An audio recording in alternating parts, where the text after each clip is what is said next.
किस गधे से पूछकर पैसे दिए थे? पापा वो डबल ब्याज देने वाला था इसीलिए दिए मैंने। अरे भगवान, इस नास्तिक पर तुमने भरोसा कैसे कर लिया? अब ये कहाँ से ला कर देगा? अपने डॉक्यूमेंट्स गिरवी रख कर देगा। वो तो पहले से ही गिरवी है। बॉन्ड पेपर्स बेच दिए, ऑलरेडी बैंक में सरेंडर कर दिए। ये क्या गुरुजी, दुकान हमारी टूटी, मातम ये मना रहे हैं। क्या करें, इनके पैसे जो अटके हैं। हमारी मेहनत पे इनकी अय्याशी टिकी है, ब्याज की कमाई पे जीते हैं। भगवान से ज्यादा हम पर निर्भर करते हैं, इसीलिए हवा टाइट है। मॉल में एक साबुन के साथ एक फ्री ऑफर देखते हैं, और गुरुजी तुम तो भगवान में भी ये ऑफर चला रहे हो। इतनी पुरानी मूर्ति को कोई फ्री में भी नहीं लेगा।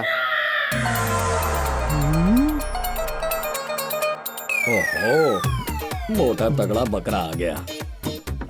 द्वारिका में जमीन की खुदाई करते समय एक मूर्ति निकली थी। कहते हैं उसमें कृष्ण जी का वास है।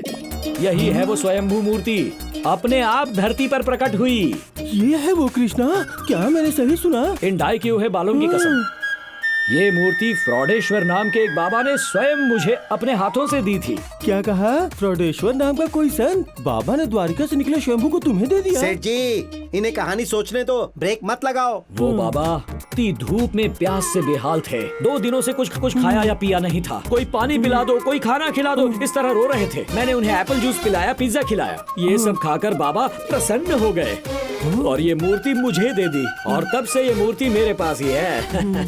एक खोली में रहने वाला ये अनाथ बुर्ज खलीफा में 3 फ्लैट खरीद चुका है। हाँ। यहाँ तो पुरानी मूर्तियाँ हैं, स्वयंभू कैसे सेठ मिलेगा? जी, हर पुरानी मूर्ति स्वयंभू नहीं होती, सिर्फ यही मिलती है। रोज इसी टाइम पे एक भिखारी बंसी बजाते हुए आता है। आज क्यों नहीं आया? इसी टाइम पर रोज कृष्णा बंसी बजाते हैं। सुनो सुनो।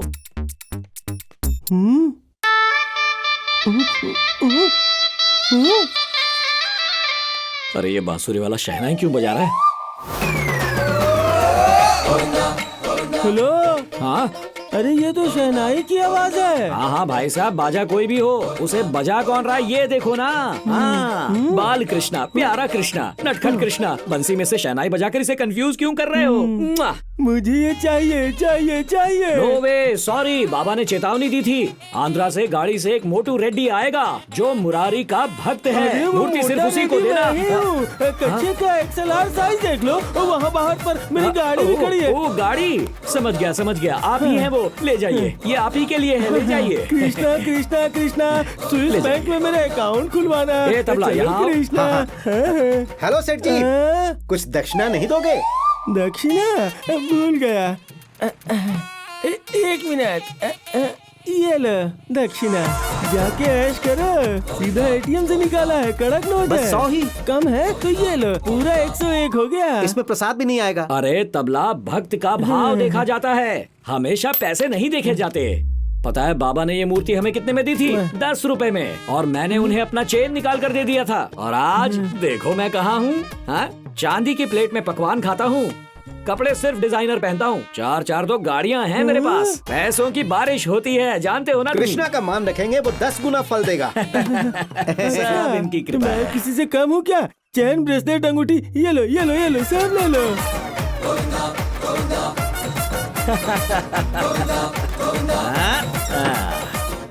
अब ये किस खुदाई में निकली? मथुरा से। सुधर जाओ गुरुजी, सुधर जाओ। गुरुजी, तुम जो पाप करते हो ना, उसके बदले भाभी आज नंगे पैरों से आग पे चलने वाली है और तुम्हारे बेटे के जीभ में सुई डलवाने वाली है। कैसे करती है मैं देखता हूँ। भक्तगण मेरी बात सुनिए, हमारे श्री श्री सिद्धेश्वर स्वामी ने इमरजेंसी आदेश दिया है। कौन सा आदेश दिया है मैंने? अरे कौन है ये? आज अर्ली मॉर्निंग महाराज के घर में कृष्ण स्वयं पधारे थे और उन्होंने क्या कहा पता है? उन्होंने कहा कि ये सब करना पाप है, आउट ऑफ फैशन है, कोई भी इस आग पर मत चलना या ऐसा कुछ भी मत करना। ये सब कृष्ण का चमत्कार है, उनकी माया जाल है। स्वामी जी की भक्ति से प्रसन्न होकर आज कृष्ण की सारी मूर्तियां माखन खा रही हैं। आप भी जाइए, माखन खिलाइए। ये चमत्कार शुरू होकर सिर्फ 2 मिनट हुए हैं, मैं भी खिलाकर आया हूँ और मेरे सारे पाप धुल गए हैं। आप सबके भी 7 जन्म के पाप धुल जाएंगे। जाइए जाइए, श्री कृष्ण की मूर्ति को माखन खिलाकर आइए। जल्दी जाइए, जल्दी जाइए, ये मौका कहीं छूट न जाए। मैं ये कह रहा हूँ। हेलो हेलो, भक्त चलो, रुक जाइए आप सब। मैंने कुछ भी देखिए ऐसा नहीं देखिए, कहा। गुरुजी आदेश दे रहे हैं। रुक जाइए। जाइए, जल्दी जाइए, जल्दी जाइए। शहर में भूकंप के झटके महसूस किए गए। हालांकि भूकंप की तीव्रता ज्यादा नहीं थी। ये सब आपकी वजह से स्वामी जी का श्राप लग गया आपको। देखो अरे ये प्रकृति का खेल है, स्वामी का इससे कोई लेना देना नहीं है। हाँ, कैसा भूकंप है, सामने रखी बाल्टी भी नहीं हिली। अच्छी बात ये है कि भूकंप में किसी की भी जान नहीं गई, लेकिन दुखद समाचार ये है कि देवराज मार्केट में एक दुकान गिर गई जो तहस नहस हो चुकी है। देवराज मार्केट? में एक मूर्तियों की दुकान है। असलम भाई की दुकान नाम होगी। है मुकुंद। उसके आसपास के किसी भी दुकान में एक ईंट तक नहीं हिली। हम इस वक्त मुकुंद की मूर्तियों की दुकान के ठीक सामने खड़े हैं। आप देख सकते हैं कि यहाँ सारी मूर्तियाँ टूट चुकी हैं। ये सारी तस्वीरें आपको लाइव दिखाई जा रही हैं। देख लिया गुरुजी, पापों का फल मिल गया। सिर्फ आपकी ही दुकान गिरी है। भगवान को बार बार कोसा ना, उसी का परिणाम भुगत रहे हैं आज। पूरे 50 लाख का नुकसान हुआ है। सिर्फ 50 लाख ही नहीं, 25 लाख का तो माल ही पड़ा है। सब मिला के 75 लाख का लॉस हुआ है और ब्याज को जोड़ दो तो कुल 1 करोड़ का फटका लगा है। पैसे किसी से लोन ले रखे थे क्या? तुम्हारे बेटे से लिए थे पैसे। खुद को संभालो काका, बॉडी ऑलरेडी कीर्तन कर रही है। किस गधे से पूछकर पैसे दिए थे? पापा वो डबल ब्याज देने वाला था इसीलिए दिए मैंने। अरे भगवान, इस नास्तिक पर तुमने भरोसा कैसे कर लिया? अब ये कहाँ से ला कर देगा? अपने डॉक्यूमेंट्स गिरवी रख कर देगा। वो तो पहले से ही गिरवी है। बॉन्ड पेपर्स बेच दिए, ऑलरेडी बैंक में सरेंडर कर दिए। ये क्या गुरुजी, दुकान हमारी टूटी, मातम ये मना रहे हैं। क्या करें, इनके पैसे जो अटके हैं। हमारी मेहनत पे इनकी अय्याशी टिकी है, ब्याज की कमाई पे जीते हैं। भगवान से ज्यादा हम पर निर्भर करते हैं, इसीलिए हवा टाइट है। हेलो, अरे क्या कह रहा है वो? दुकान में भगवान की मूर्तियाँ टूटी है, इसलिए इसे मनहूस जगह मानने लगे हैं। श्राप से डर के कोई फ्री में आने को तैयार नहीं। देख लेना तबला, इस जगह पर जब 100 साल बाद मूर्ति मिलेगी तब मंदिर बनाकर पूजा करेंगे, उसे पवित्र धाम बनाकर आरती उतारेंगे। बेवकूफ लोग हैं, बेवकूफ। आप समझते क्यों नहीं है? ये सब भगवान की लीला है। सब कुछ ठीक हो जाएगा। मैंने सोचा है कि मैं आपके लिए 100 सोमवार का व्रत रखूंगी और राम का नाम लिखती रहूंगी। बंद करो ये बकवास। राम का नाम लिखने से पैसे हमारे अकाउंट में आ जाएंगे क्या? भगवान का नाम लिखने से सारी प्रॉब्लम सॉल्व होती तो बॉर्डर पर कोई गन लेकर नहीं खड़ा होता, पेन और पेपर लेकर खड़ा होता। पागलों जैसी बातें मत करो। कृष्णा पर बहुत भरोसा है ना तुम्हें, तो क्यों ना उसे अपना सारथी बना लो, वो सब ठीक कर देगा। मेरी मांगने से अच्छा आप ही मांगो ना, जल्दी मिल जाएगा। देगा, उससे देना पड़ेगा। उससे कैसे वसूल करना है मुझे पता है। नहीं गुरुजी, आपको मरने नहीं दूंगा। आत्महत्या करना पाप है, प्लीज रुक जाइए। अरे नहीं गुरुजी, छोड़ क्या कर रहे हो? खुदकुशी कर लूं वैसा कायर नहीं मैं।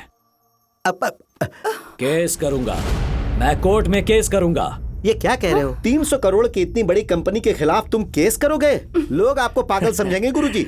सुन, मैं इंश्योरेंस कंपनी पर नहीं, ऊपर वाले पर केस करूंगा। मुझे सड़क पर लाने वाला वो भगवान ही है ना, मैं उसे कोर्ट में आने पर मजबूर करूंगा। देखता हूँ वो कैसे नहीं आता। बोलो, किसको नोटिस भेजना है? ऊपर वाले को। क्या किया उसने? मेरी दुकान को पूरी तरह बर्बाद कर दिया। मतलब बहुत बड़ा गुंडा है वो? गुंडा नहीं, सारे गुंडों का गॉडफादर है वो। एक बार उसका सरनेम तो बताओ। सरनेम बोले तो अरे वो टाइटल। वो तो मैं नहीं जानता, पर उसके बहुत सारे घर हैं सर। इसका मतलब बहुत बड़ा खिलाड़ी है। रहता कहाँ है? वो मंदिरों में रहता है सर। मंदिर को अड्डा बना लिया उसने? हाँ सर, हाँ। इस मंदिर में? तिरुपति, बनारस, द्वारका, हर मंदिर को अड्डा बना डाला। वो कृष्ण, शिव, राम, गोविंद, जीसस, अल्लाह है सर। मैडम लोग भी शामिल हैं सर। मतलब महिलाएं भी? हाँ, लक्ष्मी, पार्वती, दुर्गा, काली, चामुंडेश्वरी, भगवती और हाँ, ओम शक्ति। ओम शक्ति? चुपचाप आराम से बैठा हुआ है, पहले ही बताना चाहिए था ना। 1 नंबर का पागल है ये, ऊपर वाले पे केस कर रहा है। इसे पागल खाने लेके जा। अरे नकल करके पास हुआ ये लॉयर, अपना काम नहीं कर सकता ये। चल यहाँ से, किसी और को ढूंढते हैं। सर, आपका पैर? अब्बू चल नहीं सकते। राम जन्मभूमि के केस के वक्त शहर में कई बार हिंसा भड़की, उसी दौरान मुझे गोली लग गई और मैं अपाहिज हो गया। यहाँ धर्म पे बोलना भी गुनाह है और तुम सीधे भगवान पर केस करने की सोच रहे हो। तुम्हें डर नहीं लगता क्या? और मैं करता भी क्या सर, मेरा सब कुछ बर्बाद हो गया। अब मेरे पास और कोई रास्ता नहीं है लड़ने के सिवा। कोई भी वकील इस केस को हाथ नहीं लगाएगा और मैं पैर से चल नहीं सकता। ऐसी परिस्थिति में ये केस तुम्हें ही लड़ना पड़ेगा। क्या ये हो सकता है सर? लॉ में एक प्रोविजन है, अगर तुम हाँ कहो मैं लीगल नोटिस भेज सकता हूँ किसी और पर निर्भर होने के बजाय। आप खुद ये केस लड़िए, ये अपने आप एक मिसाल बनेगी। अच्छा, देवताओं को नोटिस कौन से एड्रेस पर भेजनी है? मैं नहीं जानता सर। ऐसे कहोगे तो तब तो जज पहले दिन ही तुम्हारा ये केस खारिज कर देंगे। पर सर, उसके मैनेजर बने लोग कहाँ कहाँ रहते हैं वो मुझे अच्छी तरह पता है। देखिए स्वामी जी, इसमें चिंता करने वाली कोई बात नहीं है। मुझ पे यकीन करिए, ऐसा वाहियात केस अदालत खुद ही रिजेक्ट कर देगी। आप बिल्कुल निश्चिंत रहिए।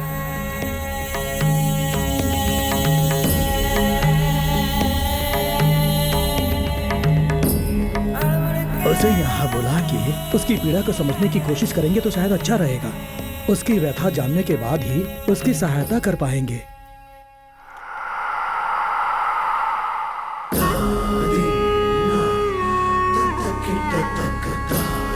ईश्वर के मायने है न्याय, सत्य, धर्म। एक योगी का कार्य है पथ प्रदर्शन करना। अनंत कोटि जीवों पर राज करने वाले परम पूज्य हैं हम, और सारे जगत की रक्षा करने वाले। और वो साधारण मनुष्य हम पे अभियोग चलाएगा, हम उसकी चुनौती स्वीकार करते हैं। मैं, सिद्धेश्वर स्वामी, गोपी माँ, हम तीनों महायोगी मिलके उस अधर्मी मूर्ख प्राणी को सीख देने के लिए न्यायालय अवश्य जाएंगे। मिस्टर मुकुंद, आपने कोर्ट से दरख्वास्त की है कि इस केस को आप खुद लड़ेंगे। हाँ जज साहब, इस केस को लड़ने के लिए कोई भी तैयार नहीं है, सब डर रहे हैं, इसलिए मैं खुद ही अपना केस लड़ूंगा जज साहब। माय लॉर्ड, या तो ये पागलपन है या फिर publicity stunt. There is no cause or action that can be proved here. So I suggest under order 7th rule number 11 of the Court of Civil Procedure, this case be dismissed straight away for the out of course action. Your honour, ये India है, यहाँ हिंदी भाषा में सब बात करते हैं, लेकिन वकील साहब अंग्रेजी भाषा में कुछ कह रहे थे जो मेरी समझ में नहीं आया, पर एक बात समझ में आ गई। ये इस केस को डिसमिस करने की बात कर रहे हैं, है ना? करेक्ट। मैं भी यही चाहता हूँ जज साहब। ये सब कोर्ट, ऑफेंस, डिफेंस, मैं ये सब झंझट में नहीं पड़ना चाहता। ऊपर वाला है या नहीं है, एक है या चार हैं, मुझे इस झंझट में नहीं पड़ना। लेकिन वो इंश्योरेंस कंपनी वाला कह रहा है कि भगवान है, जो भी होता है सब भगवान करता है, उसे एक्ट ऑफ गॉड कहता है। तो ऊपर वाले ने मेरा नुकसान किया है, वो आकर मेरा नुकसान भर दे, बस केस खत्म। भगवान तुम्हारे समक्ष कैसे आएगा, मूर्ख कहीं का। स्वामी जी प्लीज, आपको जो कुछ भी कहना है विटनेस बॉक्स में आकर कहिए। कोर्ट की मर्यादा भंग मत कीजिए। This is contempt of court.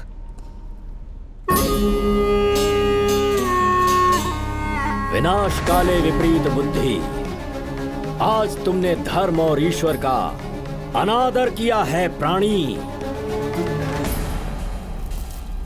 ऊपर वाला तेरे बुलाने से नहीं आएगा। बिल्कुल सही कहा स्वामी जी, वो मेरे बुलाने से क्यों आएगा? उसे कोई काम धंधा नहीं है क्या? उसे दुनिया के बहुत सारे जरूरी काम करने हैं। इंश्योरेंस कंपनी वाले से मेरा पैसा दिला दीजिए, बस केस खत्म। Objection my lord, insurance company की कोई जिम्मेदारी नहीं बनती। इसने पॉलिसी के टर्म्स एंड कंडीशंस पे साइन किया हुआ है। Exhibit number 1 my Lord.